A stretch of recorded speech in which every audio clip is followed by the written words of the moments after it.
Buenas noches, estimado docente tutor, compañeros y público en general. La materia tratada el día de hoy es Enfoques y Fundamentos Históricos de la Psicología.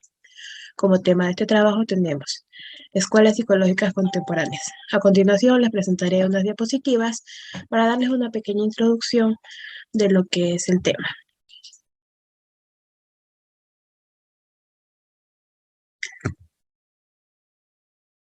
En los integrantes tenemos Fernando Muñoz, Steven Peñafiel, Priscila Menoscal, Josefina Morán, Stephanie Yaguachi, Shirley Montese, Alexander Solarte, Talía Zarango y quien les habla, Adamari Salazar. Las principales escuelas psicológicas contemporáneas son el conductismo, el constructivismo y el cognitivismo. El conductismo se define como el conjunto de tradiciones de pensamiento en psicología, siendo así la encargada del estudio de las conductas o comportamientos netamente observables en los individuos. También lo llamamos conductivismo. El constructivismo podemos definir como un método de enseñanza que permite a los estudiantes obtener las herramientas para desarrollar su conocimiento propio.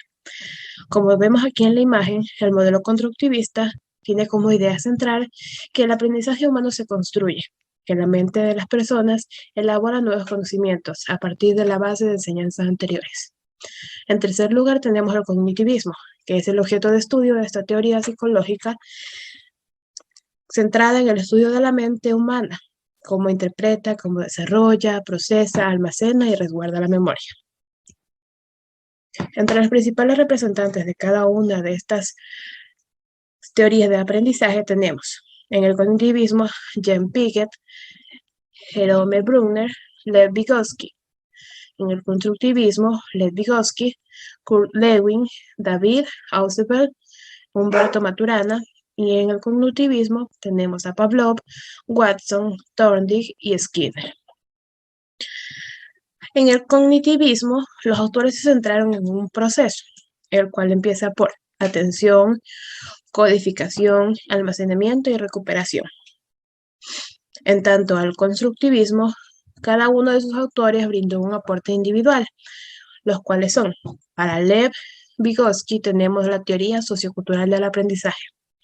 Para Kurt Lewin tenemos la teoría del campo. David Ausubel dio el aprendizaje significativo. Humberto Maturana, la teoría biológica del conocimiento. En el conductismo tenemos a Pavlov con el conocimiento clásico, Watson, fundador de la Escuela Psicológica Conductista, Thorndike, antecesor de la psicología conductista estadounidense, y por último a Skinner con el conductismo operante. Muchas gracias por la atención prestada. A continuación, mis compañeros les procederán a dar un enfoque más específico de cada uno de estos temas. Hola, mi nombre es Talía Lisbeth Zarango Tendazo y voy a dar una pequeña introducción acerca de las escuelas psicológicas contemporáneas. En las escuelas psicológicas se hace referencia a un conjunto de conocimientos que obedecen a una determinada teoría y a los científicos que la sostienen. En las escuelas psicológicas contemporáneas se basan en paradigmas vigentes y ponen el acento de una determinada característica del saber. Se ocupan principalmente del ser humano en su totalidad, de sus problemas globales, de sus circunstancias, de la relación que tiene hacia otras personas, y es así como llegamos a saber el desarrollo que ha tenido de su Buenas noches, mi nombre es disciplina. Stephanie Yaguachi y en esta oportunidad les hablaré sobre el conductismo. La definición. Para autores como Seuruff, O'Donoghue y Kirchner, el conductismo es el conjunto de tradiciones, de pensamientos en psicología y en algunos casos en filosofía y ciertos enfoques terapéuticos. Los principales representantes del conductismo son Edward Tolman, quien fue un psicólogo estadounidense, quien planteó la teoría de signo, gestalt o de expectancia. Para él, la conducta depende de una diversidad de factores que son independientes entre sí, como la genética, la maduración y los estímulos ambientales que influyen en él. Otro autor es Carl Hull, quien planteó el conductismo deductivo, partiendo de que el comportamiento humano podía explicarse mediante el condicionamiento y el refuerzo. Otros autores son Skinner, quien planteó el conductismo radical, es decir, él creía que nuestro comportamiento puede ser entendido como un proceso de adaptación a las experiencias agradables y desagradables, útiles y no útiles. Cantor fue el creador del interconductismo y planteó el modelo que define un campo psicológico que se esquematiza como K es el segmento conductual determinado. ES significan los estímulos, los eventos estimulares, es decir, lo que hace contacto con un cuerpo determinado. O son las variables del organismo. Se traducen las relaciones biológicas a la estimulación externa. FER es la función estímulo-respuesta, es decir, la interacción de los estímulos y las respuestas. S son los factores situacionales, es decir, toda variable que ejerza influencia sobre la interacción analizada. HI es la historia interconductual, son los segmentos conductuales que sucedieron previamente y que influyen en la situación actual. ED son los eventos disposicionales, son la suma de todos los eventos que influyeron en la interacción. Y MD es el medio de contacto, son las circunstancias que tienen lugar en el segmento conductual. Les voy a plantear un ejemplo de Skinner y el condicionamiento operante. José es un estudiante al que se le dificulta hablar en público. Durante una exposición, siente que sus manos comienzan a sudar, entonces sale corriendo del lugar. Si José realiza esto cada vez que tiene una exposición, es posible afirmar que operó un proceso de reforzamiento. En este caso, es negativo, porque correr le permite eliminar o sustraer un estímulo en el ambiente, es decir, la sudoración de sus manos. Aquí la conducta sería que José sale corriendo del lugar y la consecuencia es que lo realiza con la finalidad de eliminar la sudoración de sus manos. Planteándolo de otra forma, si durante la exposición José tiene contacto con el sudor de sus manos y sale corriendo para controlarlo, es escape. Si durante la exposición José sabe que va a comenzar a sudar, pero aún no ha sentido esta manifestación corporal y lo que hace es salir corriendo para que no se presente, es evitación. Buenas tardes, les saluda Fernando Muñoz. Vamos a hacer un pequeño resumen de lo que mis compañeros indicaron en el video.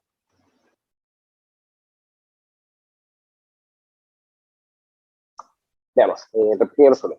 Hablamos sobre las escuelas psicológicas contemporáneas, entre ellos está el conductismo, que bueno, es una teoría psicológica que se centra en la conducta, que esta puede ser observada. También hablamos sobre el cognitivismo, que esto en cambio es una teoría del aprendizaje que surge cuando los psicólogos y educadores comenzaron a estudiar los procesos complejos del pensamiento. Y hablamos sobre el constructivismo, que es una teoría del aprendizaje o corriente pedagógica, que bueno, el actor principal viene a ser el alumno o el estudiante. Bueno, el constructivismo ayuda a lo que son proporcionar a los alumnos o estudiantes una serie de herramientas que les permitan construir sus propios criterios y aprendizajes para que en el futuro pueda resolver cualquier problemática que le pueda venir. Eso es todo. Muchas gracias. Muchas gracias. Muy buenas noches, compañeros. Mi nombre es Priscila Menoscal. Soy estudiante del primer semestre de la especialización Psicología en línea. El tema a tratar el día de hoy es acerca de las escuelas psicológicas contemporáneas, lo que son los artículos científicos y la relevancia académica, es decir, dónde podemos utilizarla. Como bien sabemos, lo que es la psicología contemporánea, desde los enfoques clásicos se impusieron como bases para que la psicología se desarrollara como una ciencia, que fuera considerada como una disciplina de la ciencia. También vamos a conocer que son paradigmas, que son modelos de pensamiento o forma de percibir algo, de concebir algo. Tenemos lo que son los enfoques cognitivos. Por ejemplo, la principal idea acerca de este enfoque es, independientemente de la edad de las personas o del intelecto que ellos tengan, poder desarrollar una formulación y la puesta de prueba de lo que son las hipótesis. Cada individuo va a estructurar un modelo de su realidad según va desarrollando una estructura cognitiva o subjetividad que va teniendo a lo largo de su vida o al día a día. Podemos utilizar este tipo de herramientas o este tipo de enfoques en lo que es la educación, para que de esta manera el docente pueda tener mejores herramientas para una enseñanza óptima, poder conocer lo que es la psiquis de su estudiante, de lo que es el hombre y poder desarrollar dinámicas inherentes en lo que es el acto educativo, para de esta manera poder inspirar y mejorar lo que son los niveles y la calidad de la enseñanza. Tenemos nuestra bibliografía, donde nosotros también podemos conocer los diferentes artículos donde podemos empaparnos más acerca de estos enfoques o de esta ciencia. Muchas gracias. Mi nombre es Ángela Morán. Hoy les vengo a hablar del constructivismo. El constructivismo es una teoría que equipara el aprendizaje con la creación de significados a partir de experiencia. Aun cuando el constructivismo se considera una rama del cognitivismo, ambas teorías conciben al aprendizaje como una actividad mental. Se diferencia de las teorías cognitivas tradicionales en varias formas. La mayoría de los psicólogos cognitivos consideran que la mente es una herramienta de referencia para el mundo real. Los constructivistas creen que la mente filtra lo que nos llega del mundo para producir su propia y única realidad. El constructivismo favorece que los alumnos estén aprendiendo constantemente y de varios temas a la vez. Por ejemplo, si una tarea de historia implica realizar una cronología de fechas, no solo está conociendo cuándo fue que ocurrieron sucesos importantes, también está aprendiendo qué es una cronología y cómo se hace. Gracias. Buenas noches, mi nombre es Giovanni Solarte y esta es la materia de enfoques y fundamentos históricos de la psicología. A continuación voy a hablar sobre el conductismo. El conductismo es una corriente de la psicología que se centra en el estudio de las leyes comunes que determinan el comportamiento humano y animal. El comportamiento del hombre, con todo su refinamiento y complejidad, forma solo una parte del esquema total de investigación del conductista. Y desde su perspectiva conductista, aquello que solemos entender como mente o vida mental es tan solo una abstracción de lo que realmente debería estudiar la psicología, respuestas en contextos determinados y los vínculos entre estímulos. El conductismo es una de las orientaciones más comunes entre los psicólogos. Además, para Watson, la psicología no necesitaba de la introspección, ni de la conciencia, ni del alma, ni de la mente. Esto ha sido todo y muchas gracias por su atención.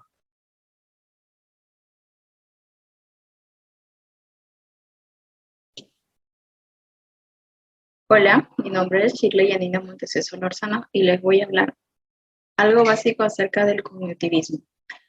Para algunos autores, La Fuente, Loredo, Castro y Pizarro, 2017, la revolución científica se desarrolla con algunos psicólogos cognitivos.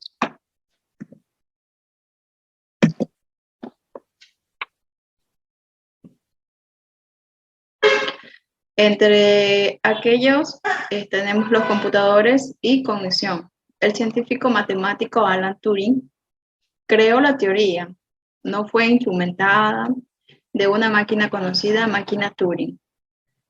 Se construyó preámbulo para los cognitivistas, pueden imitar procesos cognitivos humanos, avances tecnológicos que impulsan al hombre el aspecto de querer cambiar nuestra condición humana. Buenas tardes, mi nombre es Steven Javier Peñafiel Rodríguez, soy estudiante de la UNEMI. El tema que les voy a exponer es sobre la teoría del constructivismo. La teoría del constructivismo es de gran importancia e influencia en la educación como el constructivismo social. Uno de los representantes más significativos fue el filósofo ruso Lev Vygotsky, quien es considerado como el precursor del constructivismo social, el mismo que ha desarrollado concepciones sociales sobre el aprendizaje. Lev Vygotsky considera al individuo como el resultado del proceso histórico-social determina que el conocimiento es un proceso de interacción entre el sujeto y el medio. Es decir, el medio se refiere a lo social y cultural. Rechaza enfoques que disminuyen a la psicología y al aprendizaje de acumulación de reflejos o asociaciones entre estímulos y respuestas. Este filósofo no niega la importancia del aprendizaje asociativo, pero siempre lo considera claramente insuficiente.